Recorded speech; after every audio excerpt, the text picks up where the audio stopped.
जब तक मन की आयु है हमारे अंदर तब तक हम मनुष्य हैं। हम शरीर को तो साफ कर सकते हैं, शुद्ध कर सकते हैं। जो मन में हमारे पीड़ाएं भरी है और जो मन में हमारे अंदर लगातार चलता रहता है, वो हम कैसे उसको खत्म करें। जिंदगी में अगर पीड़ा ना हो तो जिंदगी कैसी। और संघर्ष होना सहज सी बात है, लेकिन इसमें क्या हो गया कि लोगों में एक अलग प्रवृत्ति आ गई।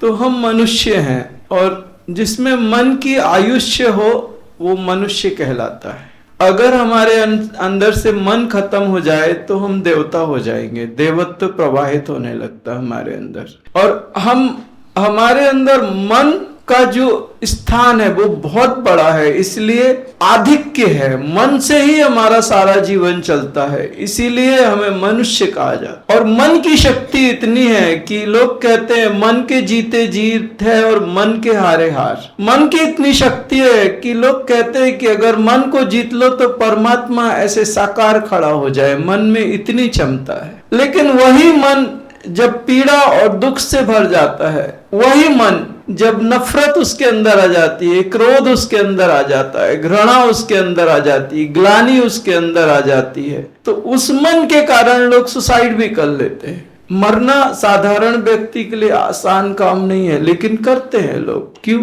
क्योंकि वो मन की पीड़ा इतनी बढ़ गई कि अब वो सहन नहीं कर सकते। शरीर की पीड़ा नहीं थी, मन की पीड़ा थी। तो हम शरीर को तो साफ कर सकते, शुद्ध कर सकते हैं। हम सारी चीजें अपने शरीर को अंदर बाहर से शायद औषधियों से शुद्ध कर लें, या तो फिर हम जो भी है तरीके हैं कई कई प्रकार के। अगर शरीर को अंदर से शुद्ध करना है तो कुछ क्रियाएं हैं आयुर्वेद में, उससे वो शुद्ध हो जाता है शरीर।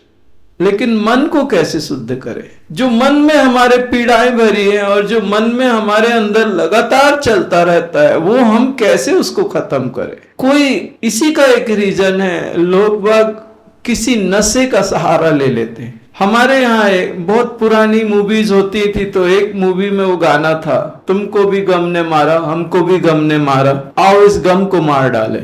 तो मेरा कहने का एक ही मतलब है कि जब व्यक्ति बहुत ज्यादा मन उसका पीड़ा से भर जाता है तो वो नशे की तरफ चलने लगता है। उसको कोई ना कोई नशा करना शुरू कर देता है और वो अपने आप को भुला देता है कुछ देर के लिए, और उसको उसकी बड़ी कीमत देनी पड़ती है। उसके परिवार तक खत्म हो जाते हैं। शरीर तो खत्म होता है, उसके परिवार में उसके कारण जो पीड़ा और दुख आता है वो बहुत बड़ा है। और अवेयरनेस इतनी खराब है कि अगर मैं कह देता था कि डाइजेशन का सेशन है तो ये पूरा हॉल भरा होता था, या मैं बोल देता था हार्ट का सेशन है तो ये हॉल भरा होता था। और मैंने बोल दिया डिप्रेशन, स्ट्रेस और एंजाइटी है, तो लोगों को आदत हो गई है उसकी। लोगों को लगता है यही तो है जिंदगी। जिंदगी में अगर पीड़ा ना हो तो जिंदगी कैसी? आदत हो गई उनको। डिप्रेशन, स्ट्रेस और एंजाइटी एक स्थिति से ज्यादा बढ़ जाए, डॉक्टर्स कहते हैं इस